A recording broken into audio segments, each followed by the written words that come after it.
இருக்கின்றேன். இன்றைய பாடம் ஒரு மாறுபட்ட அணுகுமுறையில், அதாவது போன முறை திருமுறைகள் என்பது என்ன, திருமுறை என்பது என்ன என்ற அந்த சொல்லின் கலைச்சொல்லின் வரையறையை பார்த்தோம். திருமுறை என்பது குறிப்பாக நாம் என்ன சொல்கின்றோம்? திருமுறையிடல், இறைவனிடம் திருவிண்ணப்பம் செய்தல் என்ற கருத்தை உள்வாங்கினோம். அத்தோடு இல்லாமல் திருமுறை என்பது முறை வைப்பு, ஒரு வைப்பு முறை, அதனுடைய வடிவாக்கம் எப்படி முறைமுறையே காலத்தில் அது அடுக்கப்பட்டிருக்கின்றது, தொடர்ச்சி தொடர்நிலை அமைப்பினையும். அத்தோடு அல்லாமல் திருமுறை என்பது முறைமுறையே இறை நிலையை நாம் எப்படி உணர்வது என்ற கருத்தையும், அத்தோடு அல்லாமல் திருமுறை எக்காலத்தில் படிக்க வேண்டும் என்ற அந்த நுணுக்கத்தையும் இதற்கு முன்பு சொல்லி, என்ன புண்ணியம் செய்தனை நெஞ்சமே என்ற அந்த கருத்தை உள்வாங்கிய அதே நிலையில் போன முறை மண்ணில் நல்ல வண்ணம் வாழலாம் என்ற அந்த கருத்தை பார்த்தோம். என அதாவது எப்படி திருவிண்ணப்பம் ஞான சம்பந்தர் செய்கின்றார், இறைவனிடம் திருவிண்ணப்பம் செய்ய வேண்டும், எதற்காக இறைவனிடம் திருவிண்ணப்பம் செய்ய வேண்டும் என்ற கருத்தையும் ஆழமாக, அதாவது என்ன புண்ணியம் செய்வோம் என்ற அந்த கருத்திற்கு மண்ணில் நல்ல வண்ணம் வாழலாம் என்ற அந்த கருத்தை எவ்வாறு நமது ஞான சம்பந்தர், திருஞான சம்பந்தர் பாடியிருக்கின்றார் என்ற அந்த ஒரு முழு பாடலின் விளக்கத்தையும் போன முறை பார்த்தோம். ஆனா இன்றைக்கு சைவம் என்ற அந்த ஒரு சொல் நமது வாழ்க்கையில் என்ன பொருள் கொண்டதாக இருக்கின்றது, ஏன் அதை சைவம் என்பது என்ன என்ற அந்த சொல்லினுடைய ஆள் நுட்பத்தை, கலை சொல்லை நாம் இன்று அதாவது விரித்து காணவிருக்கின்றோம். அந்த சொல்லை விளக்குவதற்கு முன்பாக நாம் என்ன பார்க்கவிருக்கின்றோம் என்றால், திருமூலர் என்ற மாபெரும் ஞானியை, மாபெரும் ஒரு மகா ஞானியை பார்க்கவிருக்கின்றோம். மிகப்பெரிய அறிவர் மட்டுமல்ல, மிகப்பெரிய சிறந்த விஞ்ஞானி என்ற போற்றக்கூடிய பெரும் விஞ்ஞானி, பெரும் அறிஞர், பெரும் ஞானி, பெரும் தெய்வ பேருடைய திருமூலரை இன்று நாம் சிறிது ஆய்வு செய்துவிட்டு, அவருடைய நூலில் என்ன சைவத்திற்கு அவர் தரும் விளக்கம் என்ன என்பதனை இன்று ஆழ பார்க்க வைக்கின்றோம். ஆகவே முதல்ல திருமூலர் என்பவர் யார், அவரை எப்படி இன்று காலத்தில் வரையறை செய்கின்றார்கள் என்ற கணிப்பையும் பார்த்துவிட்டு, திருமூலர் உண்மையிலே காலத்திற்கு அகப்பட்டவரா, காலம் கடந்தவரா என்ற அந்த குறிப்பையும் பார்க்கவிருக்கின்றோம். திருமூலர் சைவ மரபில் திருமூலர், அவருடைய பெயர்லேயே அவருடைய நுட்பம் தெளிவாகி விடுகிறது. என்பது தெய்வ மூலங்களை மூலப்பொருளாக, மூல உண்மைகளை தமிழர்களுக்கு ஆகம மரபாக, தமிழ் ஆகம மரபாக தந்தவர் திருமூலர். ஆகவே அவருடைய காலத்தை இன்று அறிஞர்கள் எல்லாம் அவருடைய, அதாவது திருமந்திரம் எழுதிய ஒரு காலத்தை கிபி 5 என்று கணித்துள்ளார்கள். எந்த அடிப்படையில் கணித்திருக்காங்க அப்படின்றத முதல்ல நாம புரிந்து கொள்ளணும். அவருடைய நூல் வெளியிடப்பட்ட காலம், வெளியீடு கண்ட காலம், அப்போ அவர் எழுதிய காலம் ஏறக்குறைய அப்படின்றத அப்படின்னு கணிக்கிறாங்க. ஆனா அது உண்மையா இல்லையா என்பதை பிறகு நம்ம ஆய்வு செய்வோம். முதல்ல ஒரு நூலை ஆய்வு செய்து வெளியிடுவதற்கு, அதாவது இந்த நூல் இந்த காலத்திற்கு உரியது என்ற அடிப்படைகளை எவ்வாறு ஆய்வுகளுக்கு கொண்டு வராங்க அப்படின்னா, உரை பகுப்பாய்வு. அவருக்கு எப்படி அந்த நூலுக்கு உரை பகுப்பாய்வு செய்திருக்கின்றார். பாரம்பரிய தேற்றங்கள் மற்றும் மரபுகள், அவர் எப்படி அந்த பாரம்பரிய தேற்றங்களை கொண்டு வருகின்றார், கலாச்சார சூழலை எப்படி விளக்கப்பட்டிருக்கின்றது அந்த நூல் அப்படின்ற அந்த பின்புலங்களையும் ஆய்வு செய்து, வரலாற்று பதிவுகளையும் ஒப்பீடு செய்து, சில ஒப்பீடு ஆய்வுகளையும் செய்கின்றார்கள்.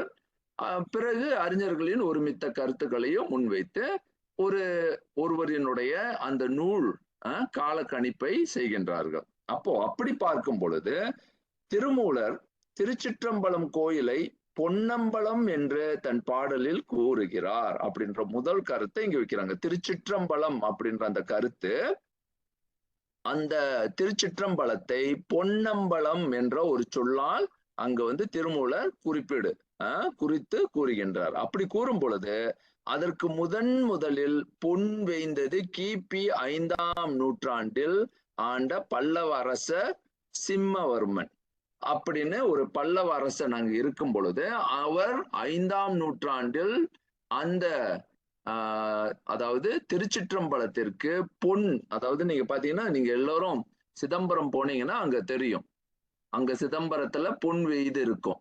அந்த பொன் வெய்த காலம் 5ஆம் நூற்றாண்டு என்ற அடிப்படையில் வைத்து, அதுபோல அங்கே திருமூலர் திருச்சிற்றம்பலத்தை பொன்னம்பலம் என்ற அந்த பொன்னம்பலம் இருக்கு, வெள்ளி அம்பலம் இருக்கு. அதுபோல இப்ப பொன்னம்பலத்தை மட்டும் நாம் பார்க்கும் பொழுது 5ஆம் நூற்றாண்டில் பல்லவ அரசனால் அங்கு அந்த அந்த கோயிலுக்கு பொன்னம்பலம் என்ற அந்த சொல் வருவதற்கான காரணம் இருப்பதனால திருமூலரின் காலத்தை 5ஆம் நூற்றாண்டு என்று தற்காலத்துல அறிஞர்கள் ஒருமித்த ஒரு நிலையில் ஏற்றுக்கொண்டாலும் சிலர் இல்லை என்று மறுக்கின்றார்கள். காரணங்களை பார்ப்போம் கொஞ்சம்.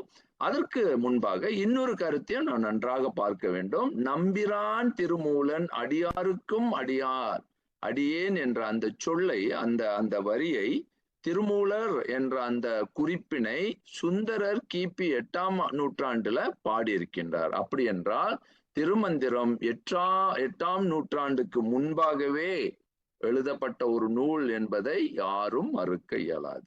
அப்படின்றத முதல்ல புரிந்து கொள்ளணும். ஏன் திருமந்திரத்தினுடைய காலத்தை முதல்ல நம்ம வைப்பதற்கு இப்ப முன்வைத்து கூறுவதற்கு யாரும் ஒரு தயங்குகின்றார்கள் என்ற காரணத்தை பின்பு நம்ம பார்க்க வைக்கின்றோம்.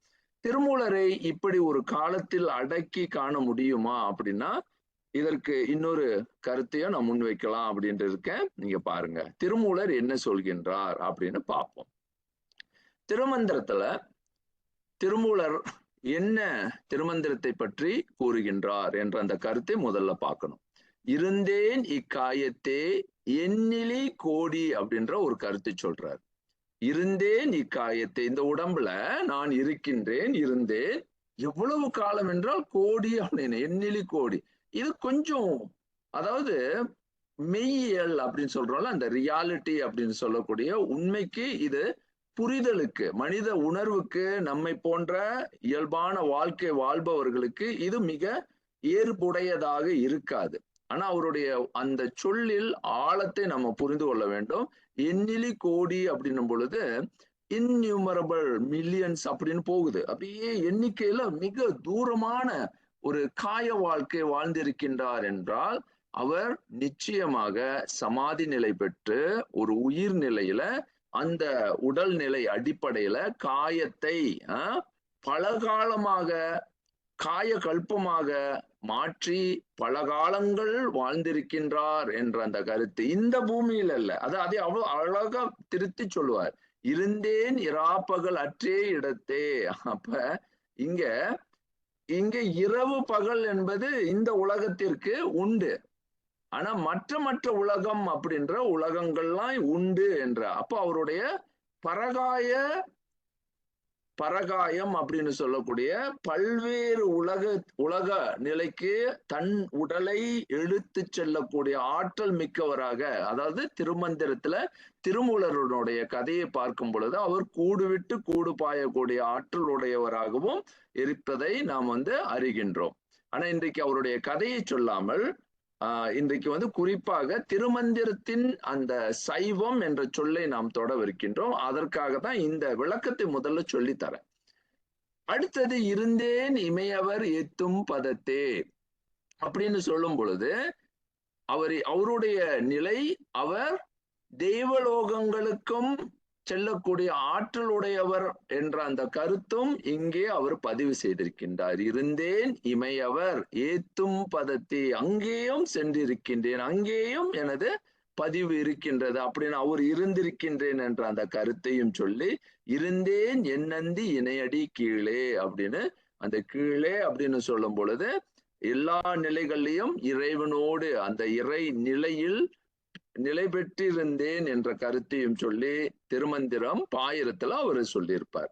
இப்ப இதெல்லாம் நமக்கு புரிந்து கொள்றதுக்கு ரொம்ப ரொம்ப கடினமாக இருக்கும். இது எப்படி இதெல்லாம் சாத்தியமா, ஒரு மனிதனுக்கு சாத்தியமா அப்படின்னா முடியும் என்ற அந்த கருத்தை திருமந்திரமே விளக்கக்கூடியது. ஏன் திருமந்திரத்தை நான் முதல்ல காரணத்தோடு இங்க விளக்குறேன் அப்படின்றத நீங்க முதல்ல பார்த்து கொள்ளணும். அப்ப காலம் கடந்த ஒரு ஞானியாக, காலத்திற்கு அவருடைய காயம் என்பது அவர் காலம் கடந்த ஒரு நிலையில் உடையவர் என்ற அந்த கருத்தை முதல்ல நாம் இங்கு உள்வாங்க வேண்டும். ஏன்னா பிறகு ஏன் ஒரு காலம் கடந்த ஒரு பெரும் ஞானி என்பதனை நம்ம பார்க்கவிருக்கின்றோம்னு பார்க்கிறோம். ஏன்னா இப்பேற்பட்ட ஒரு ஞானி நம்மிடையே இருப்பது நமக்கே தெரியாது. நமக்கு இவ்வளவு பெரிய ஞானி நம்மை வழி நடத்துகின்றார். நமது மரபினை, தமிழ் மரபிற்கு ஒரு மிகப்பெரிய வழிகாட்டி நம்மோடு இருக்கின்றார் என்ற கருத்து பலருக்கு இது இன்று வரை புரிவதில்லை. அப்போ இதை நன்றாக பார்த்துவிட்டு அடுத்த கருத்தையே நம்ம பார்க்கணும். முதல்ல திருமூலரின் திருமந்திரம் என்ற ஒரு நூல் நம்ம எல்லோருக்கும் தெரியும். அப்படி ஒரு நூல் இருக்கின்றது. அப்போ திருமந்திரம் என்பது முதல்ல நாம புரிந்து கொள்ள வேண்டிய ஒரு பேர் உண்மை என்னவென்றால், அது காலம் கடந்த தமிழ் ஆகம சாஸ்திரம். அதாவது டைம்லெஸ் தமிழ் ஆகம ஸ்கிரிப்சர் என்ற ஒரு நூல். அதை திருமூலரே சொல்கின்ற ஒரு பெரும் நூல். ஏன்னா நமக்கு கிடைக்க பெற்ற மிக மிக மிக மிக மிக அப்படின்னு சொல்லுவாங்க, மிக அரிதாகிய உலகில், என்ன கேட்டா உலகிலே மிக அரிதாகிய காலம் கடந்த ஒரு மெய்ப்பொருள் நுண்ணுணர்வு தேற்றும் சிவ மெய்யியல் நூல் ஒன்று இருக்கின்றது என்றால் அது திருமந்திரம் என்ற அந்த கருத்தை நாம் நன்றாக உள்வாங்க வேண்டும். ஏன்னா அது மிக அரிதாகிய, ஏன்னா அப்படிப்பட்ட ஒரு ஆழ்நிலையை உணர்த்தக்கூடிய ஒரு ஆற்றல் மிக்க ஒரு நூல்.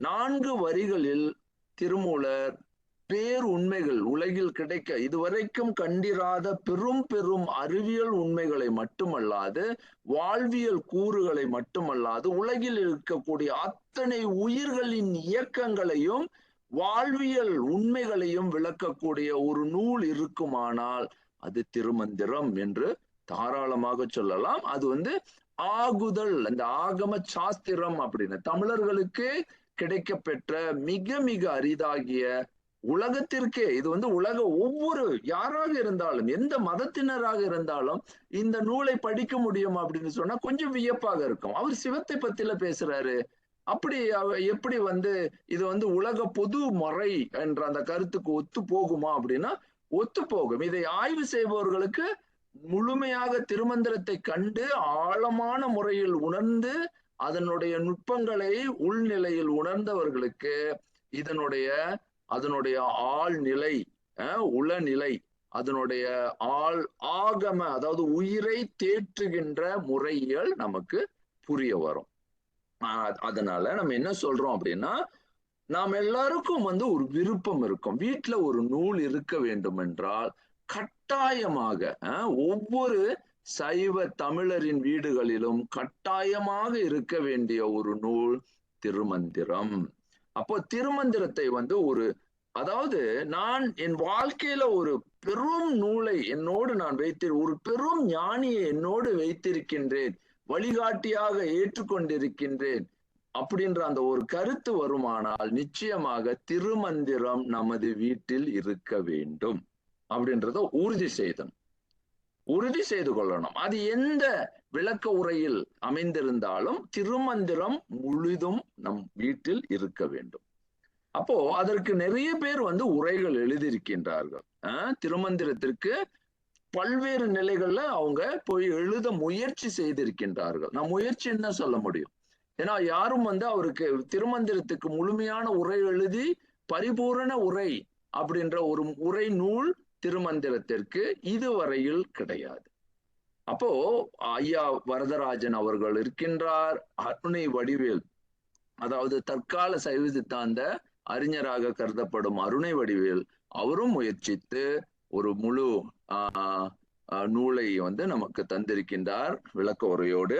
அது போல அண்ணாமலையார் என்ற அந்த ஒரு விளக்க உரை அவரும் செய்திருக்கின்றார். நடராசன் புலவர், இந்த மாதிரி இப்பொழுது பலர் எழுத முயற்சிக்கின்றார்கள். அந்த நூலுக்கு விளக்க உரையை செய்து அதாவது நமக்கு ஒவ்வொரு ஒரு தமிழர்களும் சைவ மரபினர்களும் இந்த நூலை பெற்று படிக்க வேண்டும் என்ற ஒரு அந்த ஆவாவை நமக்கு எழுப்ப இந்த நூல்களுக்கு உரை எழுதியிருக்கின்றார்கள்.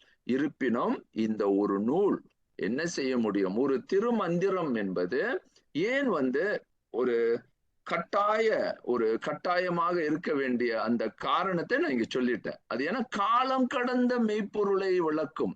இன்னும் வந்து ஒரு 10 ஆண்டுகள் 100 ஆண்டுகள் போனாலும் இந்த உலகியல் உண்மை மாறாது, இயற்கை வந்து இப்ப மாறாது, இயற்கை விதிகள் மாறாது. அந்த விதிகளை வந்து தன்னுடைய அதாவது உயிர்களுக்கு இயற்றக்கூடிய இயற்கை விதிகளை விளக்கமாக தரக்கூடிய நூல் திருமந்திரம். அப்போ அப்படிப்பட்ட நூல் நம்மிடையே ஒவ்வொரு தமிழர் வீட்டிலையும் ஒரு திருமந்திரம் என்ற ஒரு நாம வந்து நூல் என்ற ஒரு நூல் வைத்திருக்க வேண்டும்னா திருமந்திரம் கட்டாயம் நம்மோடு இருக்க வேண்டும். ஏன்னா ஒவ்வொரு பாடலும் வந்து அது பிறகு நம்ம பார்க்க இருக்கின்றோம். திருமந்திரம் வந்து அப்படிப்பட்ட அப்பேற்பட்ட ஒரு மிகச்சிறந்த வாழ்வியல் கோட்பாடுகளை மட்டுமல்லாமல் அதாவது நம்மளுடைய பிறப்பிற்கு விளக்கம் தருவதோடு பிறப்பின் பொருளை விளக்குவதோடு பிறவி பெருங்கடலை நீந்த செய்கின்ற பிறவி பெருங்கடலிலிருந்து நம்மை உய்விக்கின்ற ஒரு நூலாக திருமந்திரம் அமைகின்றது. ஆகவே அப்பேற்பட்ட ஒரு நூல் நம்மோடு இருக்க வேண்டும் என்ற உறுதியை நாம் இன்று ஏற்றுக்கொள்ள வேண்டும். அடுத்தது, திருமந்திரம் ஏன் வந்து ஒரு காலம் கடந்த நூல் அப்படின்றத நம்ம பார்க்க. இது வந்து பாருங்க, ஒரு திருமந்திரத்துல இருக்கக்கூடிய புரட்சிகள் உலகத்துல இருக்கக்கூடிய நான் பல நூல்கள், அதாவது ஆங்கிலேயர்களுடைய நூல்களையும் நமது இங்க இருக்கக்கூடிய அதாவது தமிழ் மண்ணாக இருக்கட்டும், பல திசைகள்லையும் 8 திசைகள்லையும் நம்ம ஆய்வு செய்யும் பொழுது எல்லா இடங்கள்லையும் இருக்கக்கூடிய அந்த எல்லா உண்மைகளையும் தொகுத்து பார்க்கும் பொழுது திருமந்திரம் அவ்வளவு சிறப்பாக உலகில் எழுந்து நிற்கக்கூடிய மெய்ப்பாடு, அதாவது மெய்ப்பொருள் உண்மைகளை விளக்கக்கூடிய ஆற்றல் மிக்கதாக திருமந்திரம் விளங்குவதை நம்ம பார்க்கலாம். சைனாவாக இருக்கட்டும், நீங்க வந்து வெஸ்டர்ன் கல்ச்சர் அப்படின்னு சொல்லக்கூடிய அந்த ஆங்கிலேய சிந்தனையாக இருக்கட்டும், அத்தனைக்கும் வந்து ஒரு சவாலாக, அறிவுக்கு மிக மிக மிக பெரிய ஒரு சவாலாக இருக்கக்கூடிய ஒரு நூல் அது திருமந்திரம் தான். ரொம்ப சிறப்பா இருக்கும். நீங்க ஏன்னா இன்றைக்கு திருமந்திரம் வந்து அந்த ஆழத்தை புரிந்து கொள்வதற்கோ அதனுடைய நுட்பத்தை வந்து மக்கள் வந்து இன்னும் முழுமையாக தெரிந்து கொள்ளவில்லையே என்ற ஏன்னா அப்பேற்பட்ட பக்குவ நிலையை வந்து எடுத்து காட்டக்கூடிய நூலாக திருமந்திரம் அமைகின்றது. அப்ப இங்க பாருங்க, ஒரு திருமந்திரத்துக்கு அவருக்கு கொடுக்கிற விளக்கத்தை பாருங்க. ரொம்ப அதாவது திருமந்திரம் என்பது என்ன அப்படின்றத அவ்வளவு நுட்பமாக சொல்லி கொடுத்துருவாரு. அதாவது இப்ப சில பேருக்கு இதுல அதாவது இதெல்லாம் உண்மையா, அவர் பல கோடி ஆண்டுகள் வாழ்ந்தார்லாம் சொல்றாங்க, அதெல்லாம் உண்மையா? இன்றும் திருமந்திரம் என்ற அந்த நம்ம கையில இருக்கிறது. அப்ப மனித வளர்ச்சியை பார்க்கும் பொழுதே நமக்கு வந்து இப்பொழுது ஏறக்குறைய வந்து அதாவது 300,000 ஆண்டுகள் தான் இப்ப ஏறக்குறைய நம்மளுடைய வரலாறுல அதாவது ஹியூமனாய்ட் அப்படின்னு சொல்லக்கூடிய அந்த அடிப்படையில பார்க்கும் பொழுது இவ்வளவுதான் நம்ம பார்க்கிறோம். இப்ப இது வந்து 10,000, அவர் பேசுறது 10,000. அப்பனா அவர் வந்து ஒரு உலகு அப்படின்ற அந்த ஓர் உலகு கருத்தில் அவர் இல்லை. அப்பனா பல்வேறு உலகு உண்டு, அது பல தெய்வ நிலைகள், அதாவது அதனாலதான் வந்து பல அண்டங்கள் உண்டு என்று அவரால் கூற முடிகிறது. அப்படிப்பட்ட ஒரு ஞானியை வந்து நம்ம எப்படி புரிந்து கொள்ளணும் அப்படின்றத முதல்ல பார்ப்போம். ஆனா இன்றைக்கு உங்க மனதளவுல இன்றைக்கு ஏற்றுக்கொள்ளக்கூடிய பக்குவம் நமக்கு இல்லை என்றாலும் நமக்கு நம்ம என்ன பார்க்கிறோம் அப்படின்னா, இது உண்மையா பொய்யா அப்படின்னா பொய்யல்ல. நம்ம மீண்டும் அதை வலியுறுத்தி சொல்றேன்.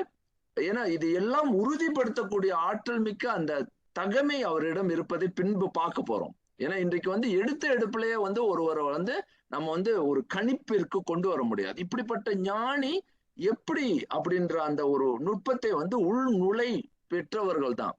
அதாவது இதுக்கு நான் ஒரு சின்ன விளக்கத்தை சொல்லிட்டு போறேன். அதாவது நாம அந்த பக்குவத்துல இல்லாத வரை அவர் கூறக்கூடிய அந்த கருத்தை முதல்ல கிரிட்டிசிசம் திறனாய்வு செய்வதற்கு முதல்ல ஒரு பக்குவம் வேண்டும். அதாவது மலை உச்சியில் நின்று ஒருத்தர் சொல்றார், மலை உச்சியில நின்று அங்கே நான் கடலை பார்க்கின்றேன்னு சொல்லும் பொழுது, இங்க மலை அடி அதாவது மலை அடி ஓரத்துல இருக்கக்கூடிய இல்ல மலை அடி மலை அடியில நிற்கக்கூடிய ஒருவர் அந்த கடலை பார்க்க முடியாது. அப்ப அவர் என்ன நினைத்துக் கொள்வார்னா, இவர் பொய் சொல்றார். அவர் மலை உச்சியில நின்று கடலை பார்க்கிறார். அவருடைய பார்வையே வேற, அகன்ற பார்வை. அப்ப அந்த அகன்ற பார்வையில அவருக்கு பல நிலைகள் தெரியும். ஆனா இவர் கீழே இருந்து பார்க்கக்கூடிய இவர்கள் கண்களுக்கு தெரிவது கடல் இல்ல. அப்ப அவர் என்ன உண்மை சொல்றார் அப்படின்ற கேள்வி கேட்பாங்க. முதல்ல நீங்களும் அந்த நிலைக்கு தன்னை பெயர்த்து கொண்டு செல்ல வேண்டும் அப்படின்ற கருத்து அங்க இருக்கு. அதனால முதல்ல திருமூலரை புரிந்து கொள்வதற்கு நமக்கு ஒரு மிகப்பெரிய பக்குவ வளர்ச்சியும் பெயர்ச்சியும் தேவையாகின்றது. அப்ப இங்க பாருங்க, இதுல அழகான ஒரு வரியை சொல்றாரு. அங்கி மிகாமை வைத்தான் உடல். இப்ப உடல்ல நமக்கு 37 செல்சியஸ், அதாவது பாத்தீங்க அப்படின்னா செல்சியஸ், அதாவது சூடு இருக்கு. இந்த சூடு குறைஞ்சது அப்படின்னாலும் சரி, மிகுந்தது அப்படின்னா காய்ச்சல், குறைந்ததுன்னா நமக்கு சளி பிடித்து உடம்பெல்லாம் வந்து அதுவும் கீழே போனுச்சுன்னா உடல் பிணமாக மாறிடும். இதே உடல் உயிர் பெற்று இருக்கக்கூடிய உடல் இறந்து விடும். அது போல சூடு அதிகமானால் அந்த ஹீட் ஷாக் அப்படின்னு சொல்லக்கூடிய அதிர்வுகள்னால, சூட்டின் அதிர்வுகள்னால உடம்பு என்ன செய்யும், உடம்புல உள்ள அந்த அணுக்கள் எல்லாமே சிதறிடும், வெடித்து விடும். அப்படி அங்கி மிகாமை வைத்தான் உடல். அப்ப கடவுள் அங்க கடவுளுடைய இறைவனுடைய திருநிலையை சொல்றாரு. அங்கி சூடு நம் உடம்புல எவ்வளவு இருக்கணும் அப்படின்றத அதை நிர்ணயம் பண்றார் கடவுள். வந்து நமக்கு இவ்வளவுதான்ப்பா இருக்கணும் உடம்பு, இதுக்கு மேல போனா உடம்பு நிக்காது, தாங்காது அப்படின்ற அந்த கருத்தை அவ்வளவு அழகாக அந்த அந்த நிலைப்படுத்துகின்ற அந்த நிலையை சொல்றாரு. உடம்பு எப்படி இயங்குது, ஒரு அங்கினால அங்க இருக்கக்கூடிய அந்த தீ சக்தியினுடைய அந்த வெப்பத்தின் அடிப்படையில் அந்த உடம்பு இயங்குகிறது. எங்கும் மிகாமை வைத்தான் உலகு ஏழையும் அப்படின்ற அந்த கருத்து, ஏழை அப்படின்ற அந்த கருத்தை நன்றாக பாருங்க. எங்கும் மிகாமை. அது போல உலகத்துல நீங்க பாருங்க, அந்த த்ரோபோஸ்பியர், அந்த அதாவது மேல இருக்கக்கூடிய மேல்நிலை வானியல் அந்த நிலையிலையும் உலகில் இருக்கக்கூடிய அந்த மண்டலங்கள், காற்று மண்டலம், வெப்ப மண்டலத்தையும் சரியான சூட்டில் வைத்திருக்கின்றார். இப்ப இதே சூரிய மண்டலத்துக்கு நம்ம உடம்பு போனா எரிஞ்சு போயிடும். அப்படி இல்லாம அந்த மண்டலத்தை எப்படி அழகாக இந்த உடம்பு வந்து ஒரு ஏழை. ஏன் அப்படின்னா அந்த இதை வந்து பெற்றுக்கொள்றதுக்கு எவ்வளவு வெப்பம் தேவையோ அங்கேயும் மிகாமை வைத்தான் அப்படின்னு அழகா சொல்லிட்டு பின்பு சொல்றாரு, தங்கி மிகாமை வைத்தான் தமிழ் சாஸ்திரம் தான் சொல்றாரு. திருமந்திரம் என்ன அப்படின்னா, எது மனிதருக்கு தேவை, எது எவ்வளவு துல்லியமாக மனித உணர்வுகளில் ஆட்படக்கூடிய உண்மைகளை கூடாமலும் குறையாமலும், ஏன்னா கொஞ்சம் கூடிட்டா அது வந்து இலூஷனரி அப்படின்னா ஒரு கற்பனை போல தெரிஞ்சிடும். ஒரு கற்பனையாக இதெல்லாம் முடியுமா, சாத்தியமா அப்படின்ற கேள்விக்கு நம்மை ஆட்படுத்த வச்சிடும். இது உலகியல் வாழ்வியலுக்கு, மெய்யல் வாழ்வியலுக்கு பொருந்தாமல், ரியாலிட்டிக்கு பொருந்தாம போயிடும். அப்படி இல்லாமல் இயல்புக்கும் பொருந்த வேண்டும், அதே நேரத்தில் உயர்நிலையை காட்டவும் வேண்டும். அப்போ ஏன்னா தெய்வ உலகுகளை வந்து விளக்குற பொழுது நமக்கு ஏதோ இது கற்பனை போல இருக்கும். ஏன்னா அது எட்டாத உலகம்.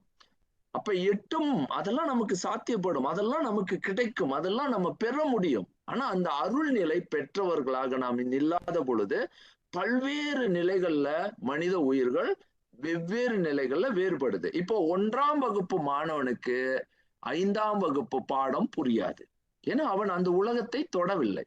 அப்போ 5ஆம் வகுப்பு மாணவன் பேசக்கூடிய அந்த அந்த கல்வி முறை 1ஆம் வகுப்பு மாணவனுக்கு புரியாது. அவன் சரளமாக வாசிக்க முடியும், அவனால் தமிழை வந்து நன்றாக ஆள முடியும். இங்கு 1ஆம் வகுப்பு மாணவர் இங்கெழுத எழுத்துக்களை தான் முதல்ல அங்க படித்து அதனுடைய எழுத்துக்களினுடைய ஒலிகளை முதல்ல கற்று தேர்ந்து வந்து கொண்டிருப்பார். இவர் வந்து சரளமாக அங்கே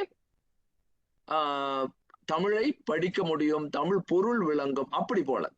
அது போலதான் அவர் என்ன சொல்றாருன்னா, இந்த தமிழ் சாத்திரம் அப்படின்ற இந்த திருமந்திரம் எங்கேயுமே கூடுதலும் குறையாம, ஏன்னா கூடுதல் அப்படின்ற கருத்து சாதாரண மனிதர்களுக்கு ஏற்புடையதாக இருக்காது. அது புரிவதற்கு மிக மிக கடினமாகிவிடும் என்ற அந்த கருத்தையும் செய்யாமல் தமிழ் சாத்திரம் செய்திருக்கின்றார். அதுதான் ஆகம சாத்திரமாகிய திருமந்திரம். இதுல அடுத்த வரியும் சொல்றாரு, பொங்கி மிகாமை வைத்தான் பொருள் தானுமே.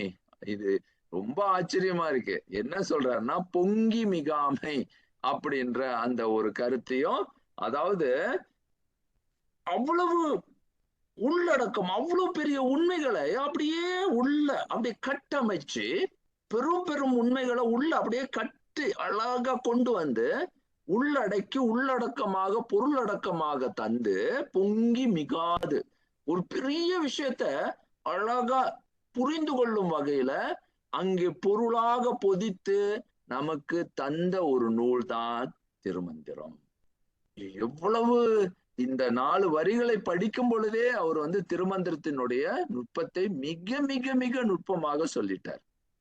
அப்ப திருமூலர் யார் அப்படின்னு கேட்கும் பொழுது, காலத்திற்கு வந்து நமது அறிவிற்கு எட்டிய காலம் அவருடைய உடல், அதாவது அவருடைய உடலை வைக்கவில்லை, அவருடைய அந்த நூலினுடைய காலத்தை நாம் வந்து 5ஆம் நூற்றாண்டில் வைத்தாலும் ஏறக்குறைய 5, சிலர் 6ன்னுவாங்க, பிரச்சனை, அதாவது சிக்கல் கிடையாது.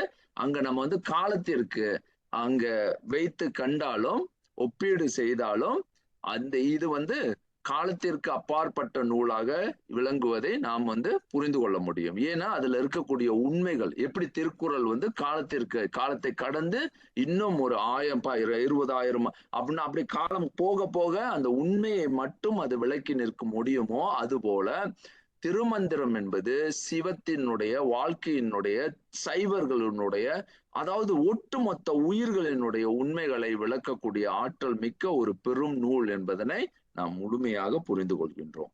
அடுத்தது இங்கே இந்த கருத்தை தான் நான் சொல்லி உங்களுக்கு அடுத்ததாக செல்லவிருக்கின்றேன். இங்க நன்றாக பாருங்க, அவர் என்ன சொல்றாரு அப்படின்னா, வெப்பத்தை அளக்கும் வெப்பமானி போல, நான் என்னுடைய கருத்தை நான் வந்து பதிவு பண்றேன். ஒரு வெப்பத்தை அளக்கிறதுக்கு ஒரு வெப்பமானி வேணும்.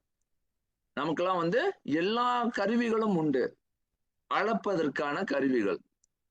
ஆனா உயிர்களின் தெய்வீக ஆன்மீக பக்குவத்தை, காலம் கடந்த உண்மைகளை தன்னறிதலாக அளக்க உதவும் பெரும் தெய்வ ஆன்மீக மானி அப்படின்ற ஒரு மானினா அளக்கும் ஒரு நிலை, மானித்தல் அப்படின்னா கணிக்கும், அதை வந்து அளக்கும், அழகால் ஒரு அளக்கக்கூடிய ஒரு மானி அப்படின்ற அந்த ஒரு தமிழ் ஆகம சாஸ்திரம் என்று ஒன்று உண்டு என்றால் அது திருமந்திரம் தான். ரொம்ப ஆச்சரியமா இருக்கும்.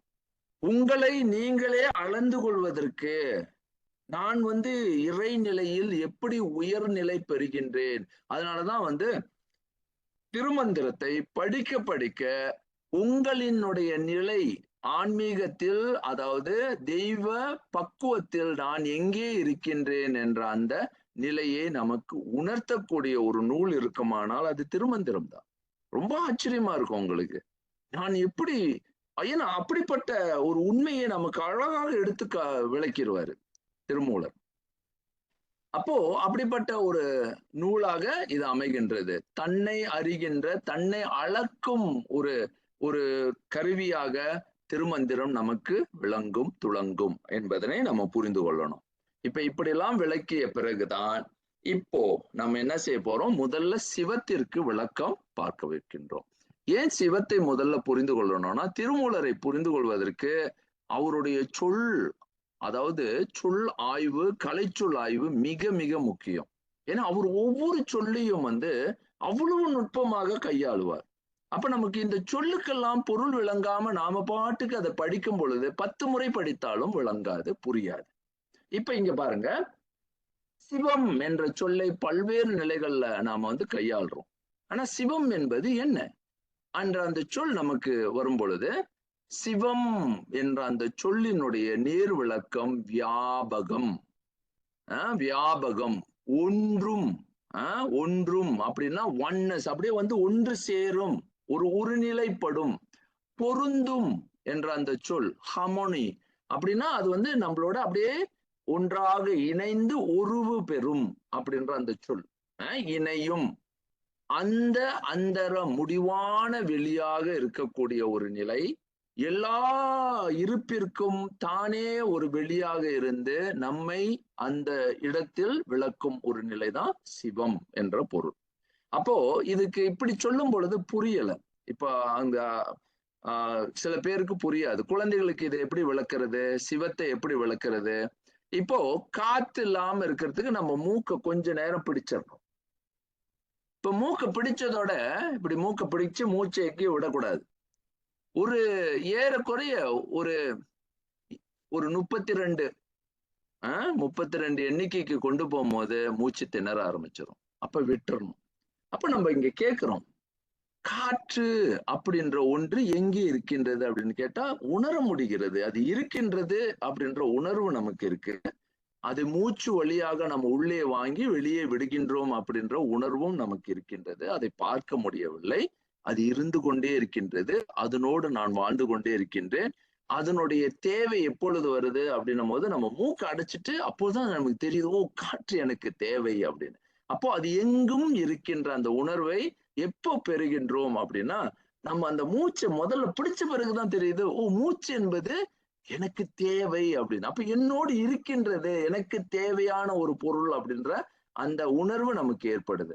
அதுபோல சிவம் என்பது என்னோடு இருக்கின்ற ஒரு பேர் உண்மை, என்றென்றும் வியாபித்து இருக்கின்றார் அப்படின்றது. அதாவது எலக்ட்ரோ மேக்னெட்டிக், அதாவது மின்காந்தம் எப்படி இந்த இடத்துல எல்லா இடத்துலயும் ஊடுருவி நிற்கின்றதோ என் கண்களுக்கு அது தெரிவதல்ல, அதாவது தெரிகின்ற ஒரு பொருள் அல்ல. இருப்பினும் அது இருப்பதை நான் எப்படி உணர முடியும் அப்படின்னு பாத்தீங்கன்னா, அங்கே ஒரு ஒரு ஒரு உதாரணத்திற்கு ஒரு வானொலி பெட்டியை எடுத்து நான் திருவும் பொழுது அங்க ரேடியோ வேவ் இருக்கு அப்படின்ற, அதாவது ரேடியோ அலை அங்க இருக்கின்றது அப்படின்னு. அந்த வான் அலை அங்க இருக்கிறத நம்ம உணர்றோம். அது போலதான் அப்போ நம்ம உடல் எப்பொழுது காற்று மண்டலத்தை உணர்கின்றது அப்படின்றது போல காற்று மண்டலம் நம்மோடு இருக்கின்றது. அப்ப அந்த இருக்கின்ற அந்த உணர்வை அது வியாபித்து இங்க இருக்கின்றது அப்படின்ற அந்த உணர்வை எப்போ பெறுகின்றோம் அப்படின்னு அதோட தேவையோடு அந்த அது வியாபித்திருக்கும் அந்த உணர்வை எப்ப பெறுகின்றோம்னா நம்மளுடைய அதனோட தேவை வரும் பொழுதுதான் அதை பார்த்தோம், ஆஹா நமக்கு இது தேவை அப்படின்னு. அப்போ சிவம் என்பது இந்த சொல் தொல்காப்பியத்திலே வந்துருச்சு. முதல்ல நம்ம எல்லாரும் கேட்பாங்க சிவம் என்ற சொல் எங்கிருந்து வருது அப்படின்னா, எல்லாரும் சொல்லுவாங்க சிவனை பற்றிய ஒரு குறிப்பும் தொல்காப்பியத்துல இல்லை அப்படின்னு சொல்லுவாங்க. ஆனா அது உண்மை அல்ல. சிவம் என்ற அந்த சொல் நுட்பமான சொல்லை சிவனுதல், சிவனாது, சிவனி, சிவனிய, சிவனும் என்ற பல நிலைகள்ல தொல்காப்பியர் பயன்படுத்துறார் அந்த சொல், சிவம் என்ற அந்த கலை சொல்ல. அதுபோல தொல்காப்பியத்துல பாத்தீங்கன்னா இங்க ரொம்ப அழகான தம் தம் சார்பின் பிறப்போடு சிவனி, சிவனி அப்படின்னா பொருந்தி, அந்த பொருந்துதல் என்ற அந்த சொல்லை சிவம் என்ற இறைவனை குறித்து அவர் சொல்லல. அங்க பொருந்துக்கலாம், இறைவனை தான் அவர் குறிக்கிறாரா அப்படின்றத கேள்வியே சில பேர் எழுப்புவாங்க. இல்லையே, சிவம் அப்படி அந்த சிவம் என்ற சொல் என்னன்னா பொருந்தி நிற்கின்ற, எல்லா இடத்துலயும் வியாபித்திருக்கின்ற ஒரு பொருள். அது பொருந்தும், அது வரைக்கும் பொருந்தாதது பொருந்துகின்றது, அங்க இருக்கின்றது அப்படின்னு. சித்தமலம் அறிவித்து சிவமாக்கி அப்படின்ற அந்த சொல், அடுத்தது காண்க அப்படின்ற பல சொற்கள் இந்த சிவத்தினுடைய சிவமெனும் மந்ததரம் அப்படின்னு, மந்தந்தரம் அங்க அந்தரமாக இருக்கின்றது அப்படின்ற இது சிவஞான போத வெண்பாவும் சொல்லும். இப்போ சிவம் என்ற சொல்லுக்கு நமக்கு பொருள் விளங்கிருச்சு. 2 நிலைகள்ல நான் பிரித்து உங்களுக்கு சொல்லிடுறேன். நேரம் நமக்கு குறைவா இருக்கிறதுனால இந்த சிவம் என்ற சொல்லை நன்றாக உள்வாங்கிருங்க. முதல்ல சிவம், அந்த சிவன் என்ற அந்த சொல்லை முதல்ல பார்ப்போம். அன் என்ற அந்த சொல் சிவ பொருந்திருச்சு, வியாபகம், எல்லா இடத்துலயும் இருக்கும் ஒரு நிலை. அன் என்பது படர்கை, ஒரு பாலீரு விகுதி அப்படின்னு சொல்லுவோம். இறைவனை குறிக்கும் ஒரு சொல் அந்த அந்த விகுதி. அதாவது ஒரு ஆண், அதாவது ஆண் விகுதி இல்ல பாலீரு விகுதின்னு சொல்றதுதான் சரியான பொருளாக இங்க வரும். பாலீரு, பாலினா அவள், அவன், அந்த அந்த அன் என்ற அந்த சொல். அந்த போல இங்க சிவ அப்படின்றது வியாபகம் புரிஞ்சிருச்சு, அன் என்பது படர்கை புரிஞ்சிருச்சு. அப்ப சிவன் என்பது கடவுளை குறிப்பது அப்படின்னு நம்ம புரிந்து கொள்றோம். வியாபித்திருக்கும் ஒரு கடவுளை, எல்லா இடங்கள்லயும் இருக்கக்கூடிய ஒரு கடவுளை, அந்த உள்பொருளை விளக்கும் ஒரு சொல்லாக அமைகின்றது. ஆனா இந்த 3 சுழியின் என்ன சொல்லுது அப்படின்னு நீங்க பாத்தீங்கன்னா, அதுவும் சிவ என்ற அந்த சொல்லை தான் பொருந்தி நிக்குது. வியாபகம், சிவ என்பது வியாபகம் புரிஞ்சிருச்சு, வியாபித்திருப்பது. இமனன்ஸ் அப்படின்னு சொல்ல, டிவைன் இமனன்ஸ் அப்படின்னு ஆங்கிலத்தில் சொல்லுவோம்.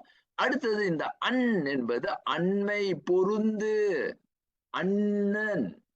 அன் என்பது பக்கம், அந்த என்னோடு அன்னித்து இருப்பவர், பொருந்தி நிற்பவர் அப்படின்ற அந்த அண்மை பொருந்து. அப்போ இந்த வியாபகம் என்னோடு பொருந்தி நிற்கின்ற வியாபகம் அப்படின்ற அந்த இருப்பு அல்லது உறைவினை குறிக்கும். உறைந்து நிற்கு அப்படின்னா என்னன்னா, இப்ப இங்கே காற்று அன்னித்து இருக்கின்றது அப்படின்னு சொல்றோம். அந்த மாதிரி சொல் போல சிவம் என்னோடு இணைந்து பொருந்தி இருக்கின்றார் அப்படின்னு அந்த சிவம் என்ற அந்த சொல் வந்து.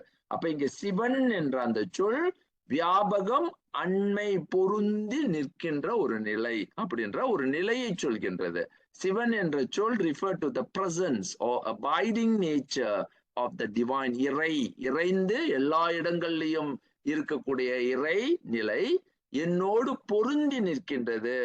அப்ப என்னோடு அன்னித்து ஒருங்கே இருக்கின்றது, ஒன்றாய் இருக்கின்றது என்ற அந்த கருத்துல அது வருது அப்படின்னு சொல்லிட்டு சிவம் என்ற சொல்ல புரிஞ்சுட்டோம். இப்ப சைவம் என்பது என்ன என்ற அந்த சொல்லை பார்க்க இருக்கிறோம்.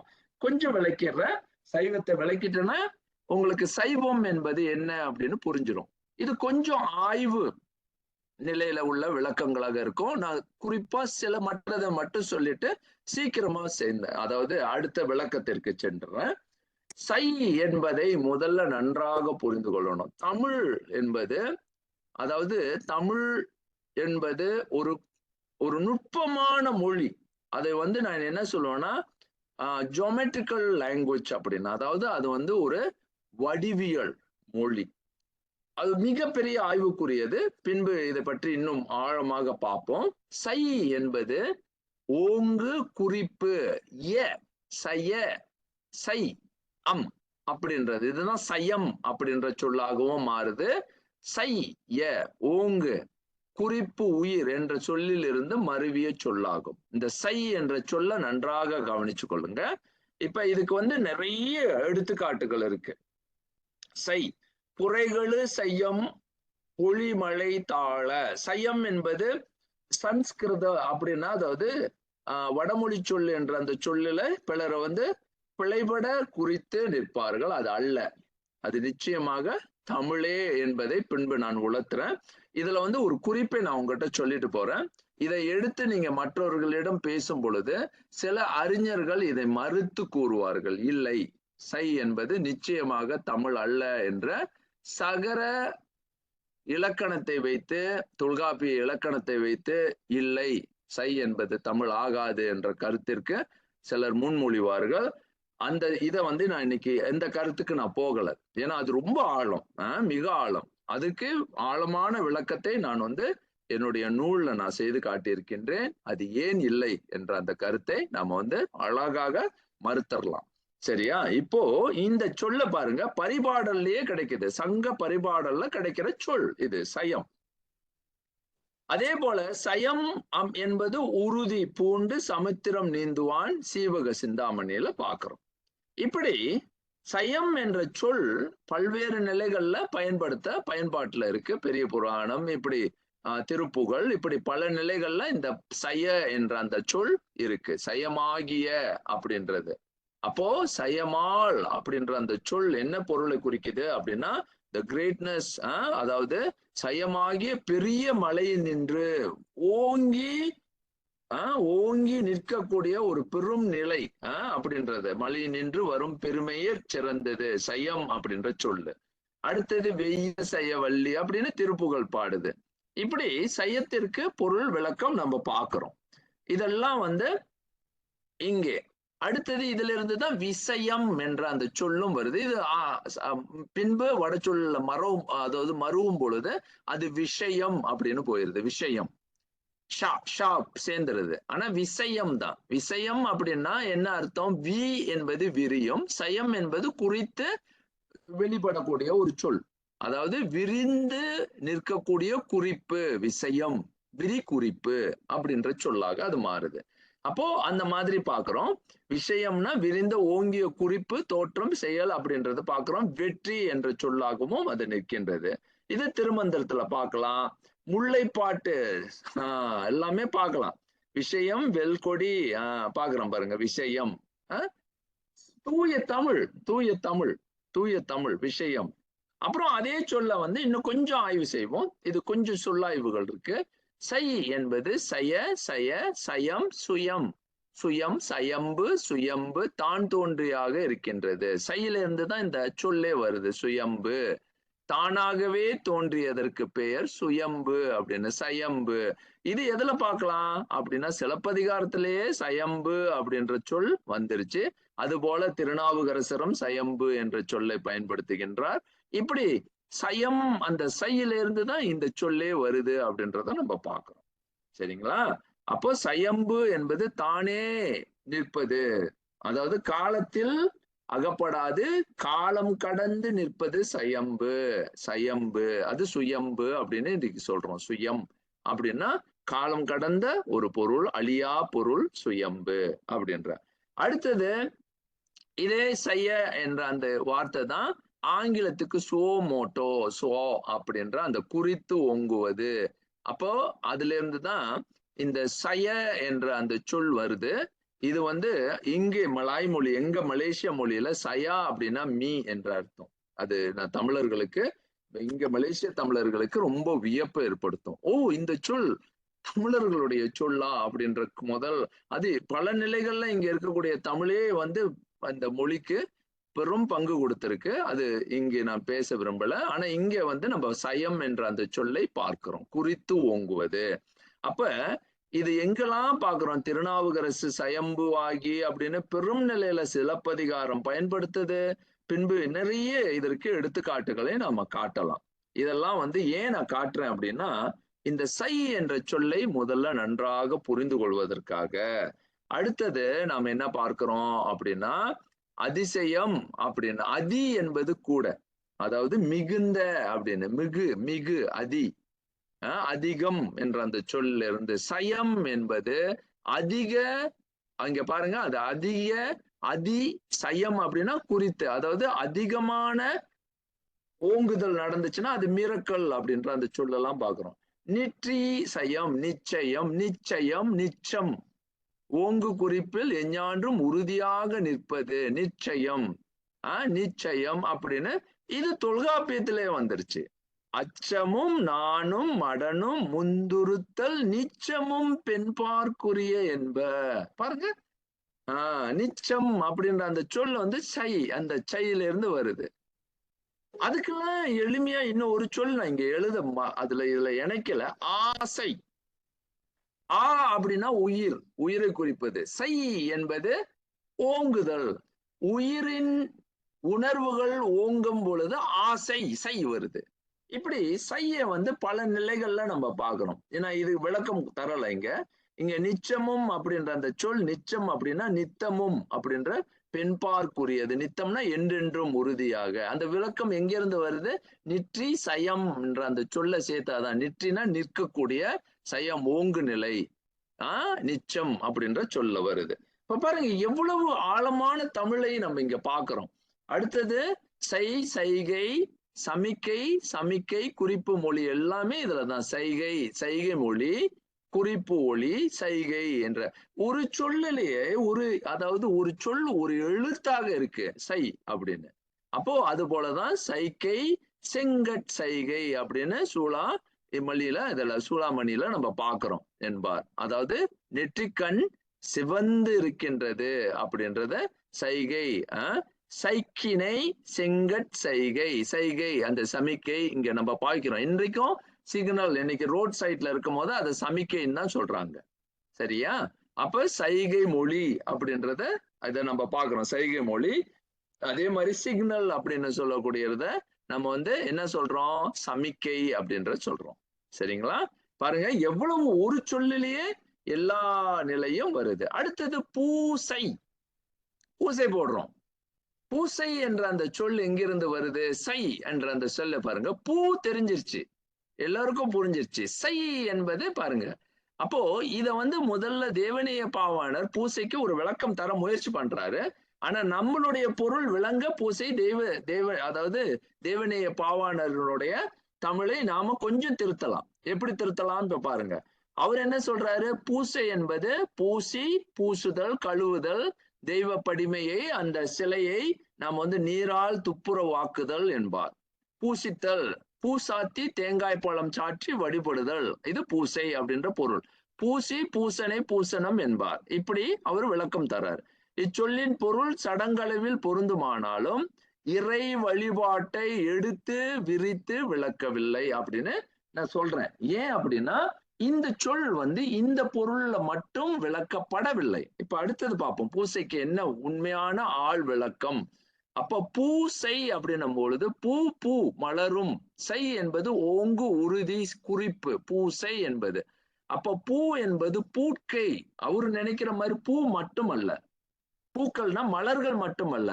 பூட்கை அப்படின்றது பூணுதல். பூட்கை அப்படின்றது இன்னொரு சொல் வந்து பூணுதல் அப்படின்ற ஒரு கருத்து இருக்கு.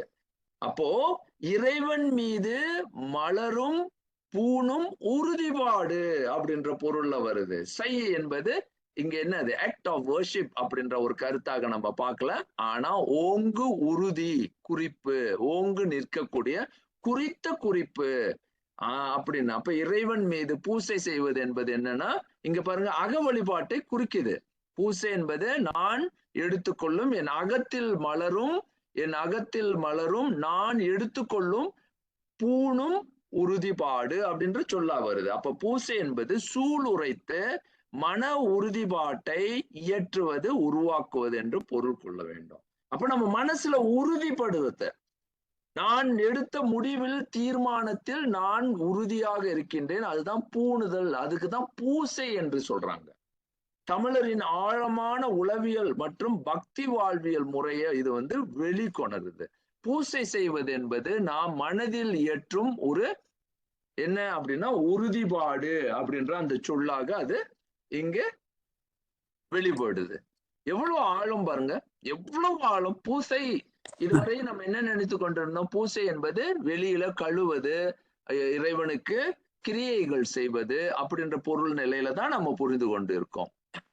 ஆனா தமிழ் என்ன சொல்லி கொடுக்குதுன்னா பூசை என்பது நாம் உணர்வால் இயற்றக்கூடிய இறைவனுக்கு நாம் வந்து இயற்றக்கூடிய உறுதிப்பாடு. மனதுல நம்ம ஏற்றி ஒரு தீர்மானத்தை முடிவு பண்ணாலே நீங்க பூசை செய்ய ஆரம்பிச்சிட்டீங்க.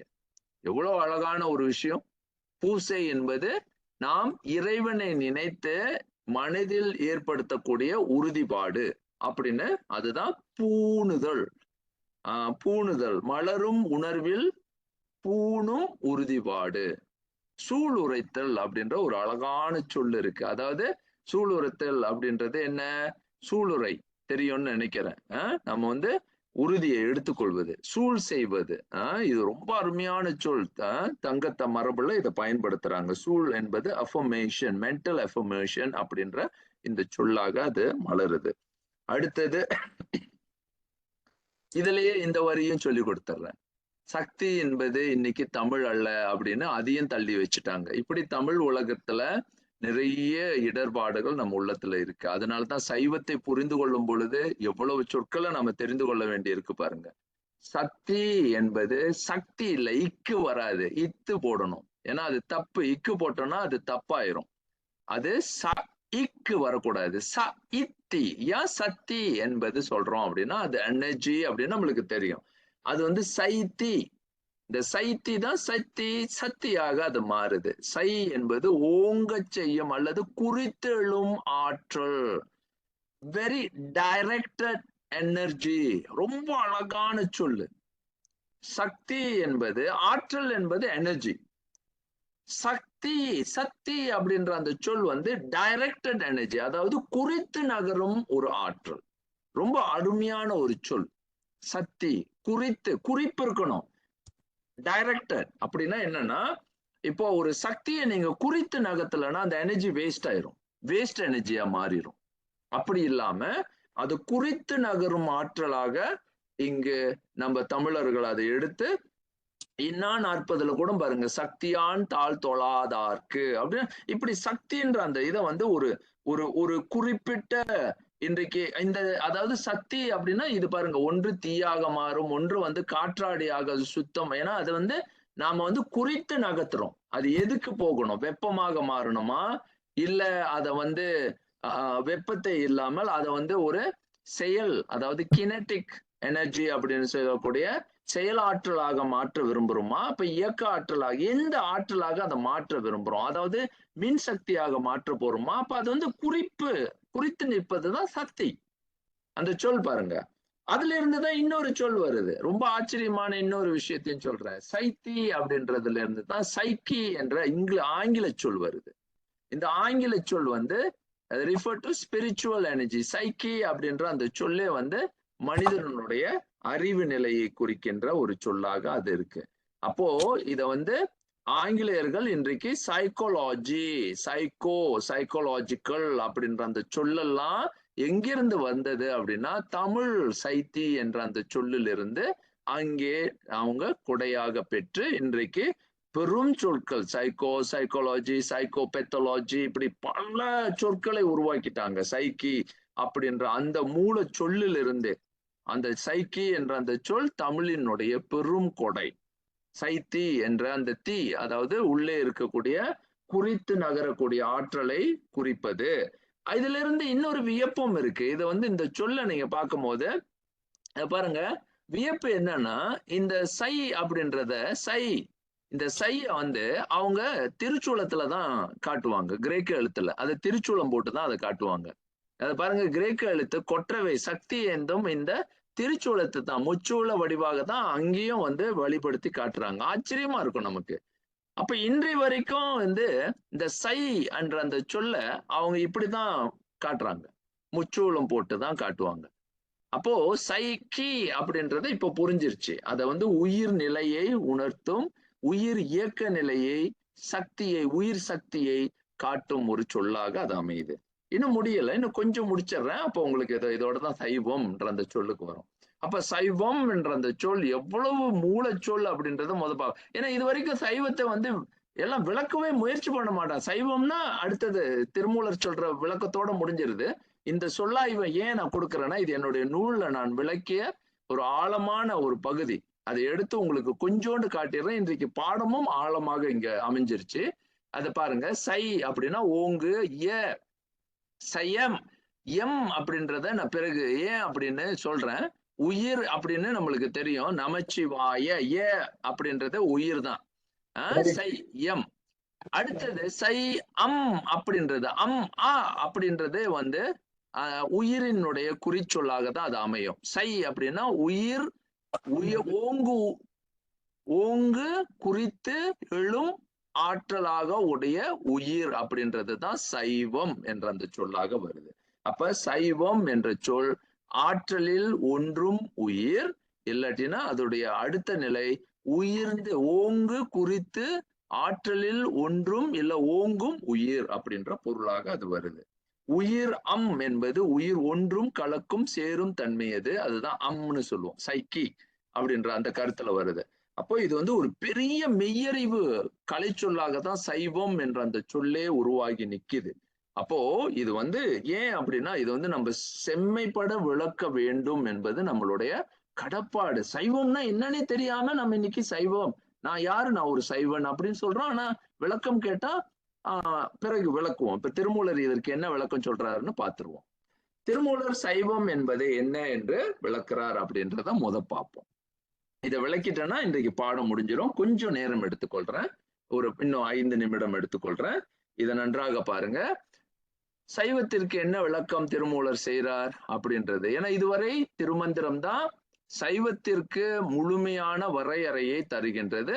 இதற்கு முன்பு சைவம் என்ற அந்த சொல் பல்வேறு நிலைகள்ல விளக்கப்பட்டு வந்தாலும் இப்ப பொருள் நிலையில நான் விளக்கிட்டேன். அதோடைய சொல்லாய்வு வழியாக நம்ம பார்த்துட்டோம். இந்த சைவம் என்ற சொல் மிக மிக நுட்பமான சொல்லாக பார்க்கிறோம். இப்ப நான் அதற்கு இன்னொரு எடுத்துக்காட்டுனா ஆசை, அசை.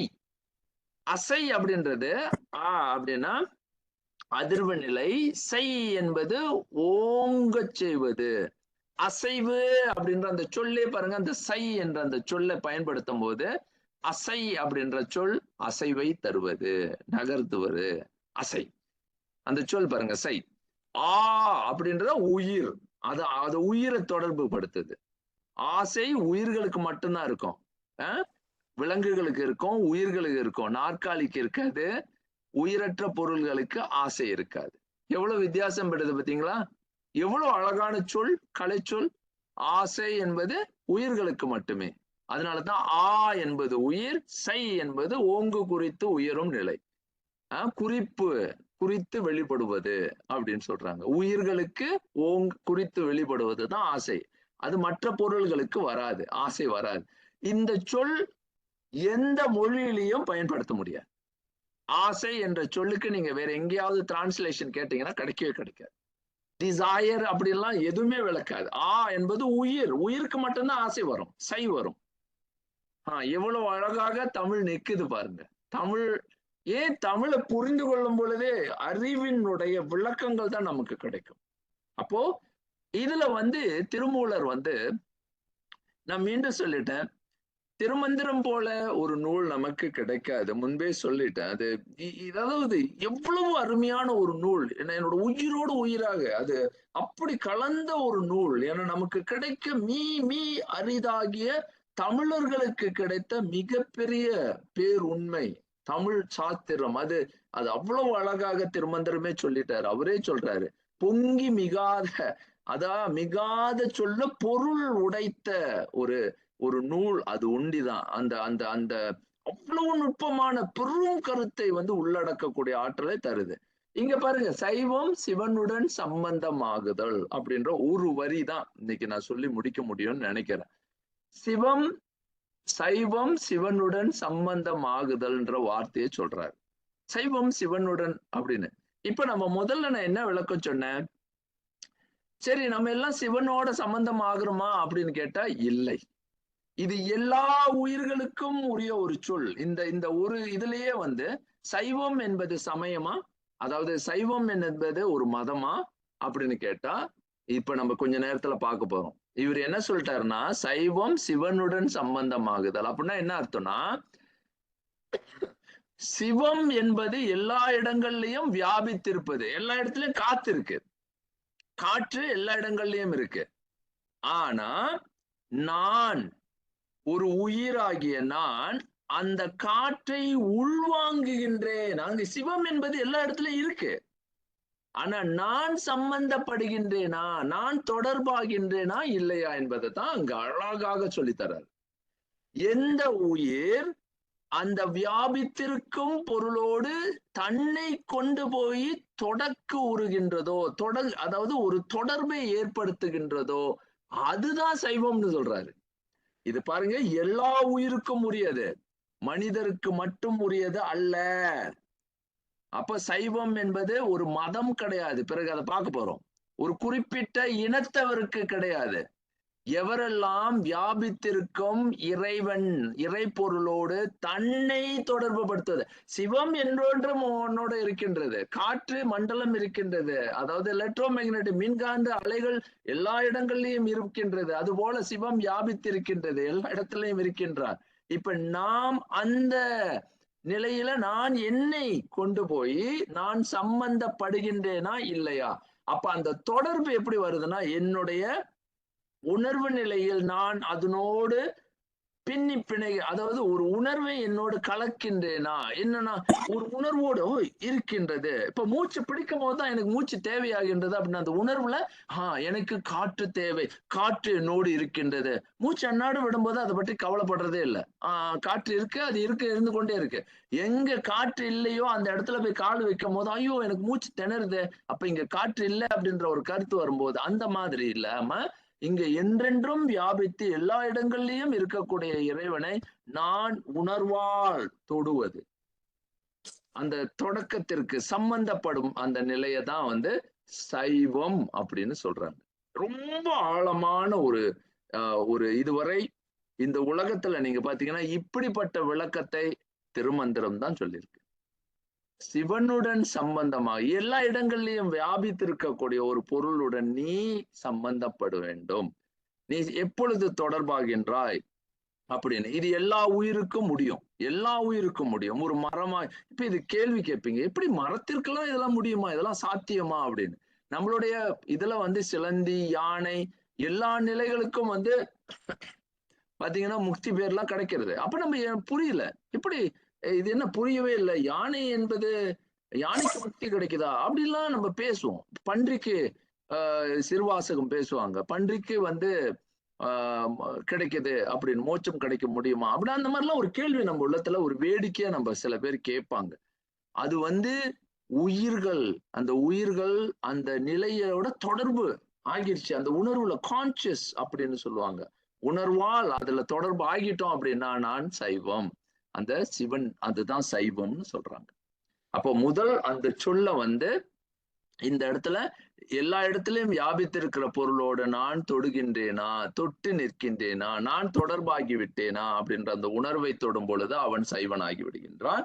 அடுத்தது அதே சொல்லிலிருந்து சைவம் தன்னை அறிந்தே சிவம் சாருதல். அப்போ இன்னொரு கடினமான விஷயம்ன்றது இல்ல, எளிமையான விஷயத்தை சொல்றாரு. சிவம் சாரும் பொழுது நீங்க முதல்ல உங்களை தெரிஞ்சிருக்கணும்னு சொல்றாரு. உங்களை தெரியாம நீங்க சிவத்தோட சார முடியாது. முதல்ல நம்மை நாம் அறிந்து கொள்ள வேண்டும். தன்னை அறியார் தானே கெடுகின்றார். தன்னை தெரிஞ்சுக்கணும், நான் யார் அப்படின்ற முதல்ல உங்களை தெரிஞ்சுக்கணும். அப்பதான் நீங்க இன்னொரு பொருளோட சேர முடியும்.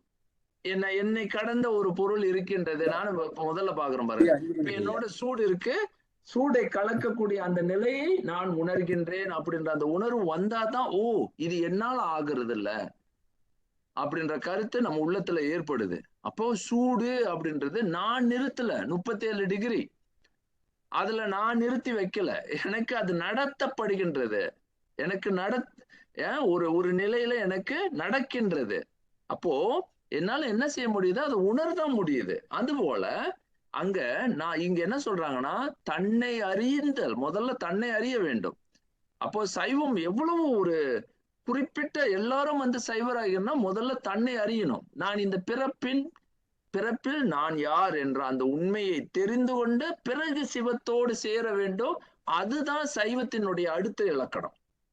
முதல்ல தொடர்பு, சிவம் என்ற அந்த ஒரு உண்மை இருக்கிறத நான் வியாபித்திருப்பதை நான் முதல்ல உணரணும்.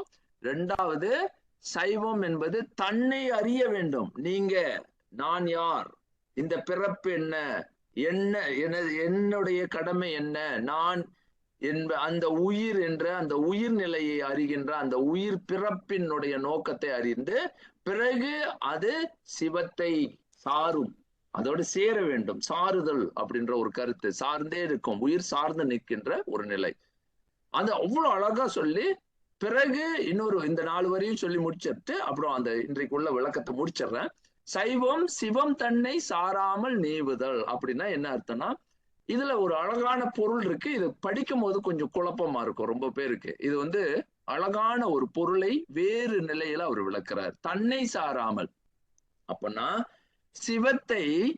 சிவத்தோடு சேராத எதெல்லாம் சிவத்தோடு சேராது அப்படின்னா யாரு சேர மாட்டாங்க. சிவத்தோடு சேராதது யாரு அப்படின்னா பாத்தீங்கன்னா பதி பசு பாசம் என பகர் 3 பதியினை போல் பசு பாசம் அனாதி சொல்லிட்டாரு. பதியினை சென்றணுகா பசு பாசம் அப்படின்னா பசுவும் பாசமும் பதிகிட்ட போக முடியாது.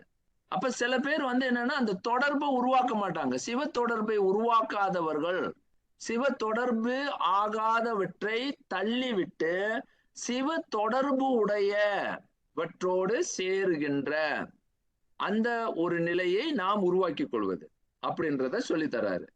சிவம் என்ற தன்னை, அப்ப சிவம் தன்னை எதெல்லாம் சாராம இருக்குதோ அதெல்லாம் தள்ளி வச்சிடணும். இதெல்லாம் இன்னும் வந்து சிவத்தையே உணரல. அப்போ சிவத்தை உணராதவர்களை இல்ல அதாவது சிவத்திற்கு எதிரான அந்த நிலைகளை நாம் வந்து தள்ளி வைக்கணும். அப்ப அதெல்லாம் பாசம் என்ற கருத்தையும், உயிர்கள்ல யாரெல்லாம் வந்து சிவத்தோடு சாராமல், அதாவது சிவத்தே அதாவது சம்பந்தம் ஆகாமல் இருக்கின்றார்களோ அவர்களோடு நாம வந்து கொஞ்சம் விலகி விட வேண்டும் அப்படின்னு விலகுதல். ஏன் அப்படி விலங்குதல் அப்படின்னு சொல்றாங்கன்னா, அப்பதான் சிவத்தை புரிந்து கொள்றதுக்கு நமக்கு முடியும். ஏன்னா இவர்கள் வந்து என்னன்னா அந்த தொடர்பு இல்லாம நம்மளை கீழே இழுத்துக்கிட்டே போவாங்க. அது இழுக்குது பாருங்க. அப்ப அதுல இருந்து விடுபட்டு நாம் என்ன செய்ய முடியும்? சைவம் சிவானந்தம் சாயுச்சியமே. அப்போ உங்களுக்கு தானாகவே சைவம் வந்து என்ன சொல்லி தருமா? உண்மையான அந்த ஆனந்தம், உண்மை என்பது என்ன என்ற ஒரு உண்மை பொருளை நீங்க வந்து உணரும் பொழுதுதான் உங்களுக்கு தானாகவே உள்ளத்தில் ஆனந்தம் வரும். சாய் உச்சியமே அப்படின்னா உச்சமாக உங்களை உயர்த்தி கொண்டு போகும். எக்ஸ்போனென்ஷியலி அப்படின்னா மேல் நோக்கி நம்மை செலுத்தும் ஒரு சக்தி, ஆற்றலை நமக்கு தரும் அப்படின்னு அவ்வளவு அழகாக சாய் உஜ்ஜி அப்படின்றதெல்லாம் சுத்தமான தமிழ், தூய தமிழாக எல்லாம் வந்து இது தமிழ்னு ஏன் சொல்றோம்? சமஸ்கிருத நான் அந்த சொல்லோட போராடல. ஆனா என்னுடைய நோக்கம் வந்து இதெல்லாம் நுட்பமான கலை சொற்கள், திருமூலர் பயன்படுத்தும் பெரும் கலை சொற்கள். அப்போ சாய் உச்சம், உச்ச சாய்னா அதாவது குறிந்து அப்படியே குறுகி உச்சத்திற்கு கொண்டு செலுத்தும் அப்படின்றது தொல்காப்பியத்திலே இந்த சொல்லுக்கு விளக்கம் இருக்கு. அப்படின்ற சொல்லி ஒரே ஒரு கருத்தை வந்து சொல்லி உங்களுக்கு இந்த ஒரே ஒரு 2 கருத்துல முடிச்சிடுறேன். சைவம் சிவம் தன்னை சாராமல் நீவுதல். இதுதான் வந்து சடையனே சைவநாதனே உனை சாரும் தொண்டரை சார்கிலா. இத வந்து மாணிக்க வாசகர் சொல்றாரு. என்ன சொல்றாருன்னா, உன்னை சாராதவர்களோடு நான் ஏன் சார வேண்டும்? அப்ப தொண்டரோடு தான் நான், உன்னை சாரும் தொண்டரோடு தான் நான் சேர வேண்டும் அப்படின்ற அந்த கருத்தையும் இதுலயே சொல்றாரு. இந்த பொருளை வந்து ரொம்ப ஆழப்படுத்தா அப்படியே அழகு சொல்றாங்க, சொல்லி முடிக்கிறாரு. அப்போ இதுல இருந்து நான் ஒரு சின்ன குறிப்பை முடிச்சுட்டு அடுத்த முறை இந்த சைவத்தினுடைய ஆள் விளக்கத்தை வந்து ஒரு பாடமா முடிச்ச பிறகு தேவார விளக்கம், இந்த சைவம் என்ற அந்த சொல்லுடைய அந்த நுட்பத்தை ஆழமாக பார்க்க போறோம். எப்படி சைவ சம்பந்தம் செய்யுது. அப்ப இப்ப நமக்கு புரிஞ்சிருச்சு, பன்னிரு சைவ திருமுறைகள் அப்படின்ற அந்த சொல்லுடைய விளக்கம், சைவம் என்பது என்ன அப்படின்றத பாக்குறோம். அப்ப இங்க என்ன பாக்குது? இன்பம் மட்டுமே வேட்கும் மதம் அன்று, அது சிவத்தோடு அறிவு உணர்வு சமயம்னா நம்மை பக்குவப்படுத்தும் ஒரு சமயம். மதம் என்ற சொல் வேற, சமயம் என்ற சொல் வேற. மதம் என்பது இன்பம் தருவது, இன்பத்துக்காக இன்பத்தை வேண்டுவது. நம்ம இன்பத்தை மட்டும் வேண்டல, அங்க வந்து இன்பத்தோடு அறிவு உணர்வு, சிவத்தோடு சாரும் ஒரு உணர்வு. இன்பம் அப்படின்றது அடிப்படை நோக்கமாக இருந்தாலும் அங்கே நமது செம்மைப்படுதல், பக்குவப்படுதல் அப்படின்ற சொல்லோட நம்ம அதிகமான இந்த சொல்லை இங்க பயன்படுத்துறோம். சமயம் ஒரு சமயம், ஆகவே அது வந்து மதம் கடந்த சொல்லாக இருக்கு. மானிடர்களுக்கு மட்டுமே அல்லாது எல்லா உயிர்களுக்கும் ஏற்புடையது உரியது சைவம். அப்ப எல்லா உயிர்களையும் உள்ளடக்குவது சைவம். உலகத்துல இருக்கக்கூடிய எல்லா உயிர்களையும் உள்ளடக்கக்கூடிய சைவம் மரபு, நமது மரபு. ஓர் அருட்புல சம்பந்த அறிவியல் மற்றும் உணர்வியல்.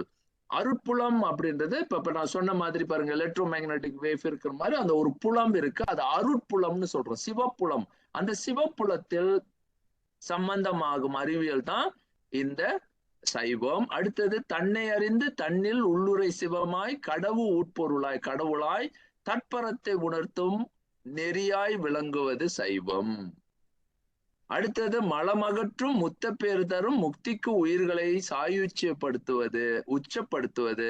மலமகற்றி நம்மளுடைய இந்த பிறப்பின் நோக்கத்தை வந்து தெளிவாக நமக்கு செய்து முக்திக்கு உயிர்களை உறுதிப்படுத்தும் அந்த ஒரு முறைதான் சைவம். அப்போ உலகத்துல இருக்கக்கூடிய எந்த மதமாக இருந்தாலும் சரி, இது மதத்தை கடந்து நம்மை ஒரு பெரும் மரபாக சைவம் என்ற அந்த சொல் நிற்கின்றது. ஆகவே சைவம் என்ற அந்த சொல்லு மிக மிக நுட்பமான, மிக மிக ஆழமான பொருளுடைய ஒரு சொல்லாக அமைகின்றது என்று கூறி இன்றைய வகுப்பை இத்தோடு நாம முடித்துக் கொள்கின்றேன்.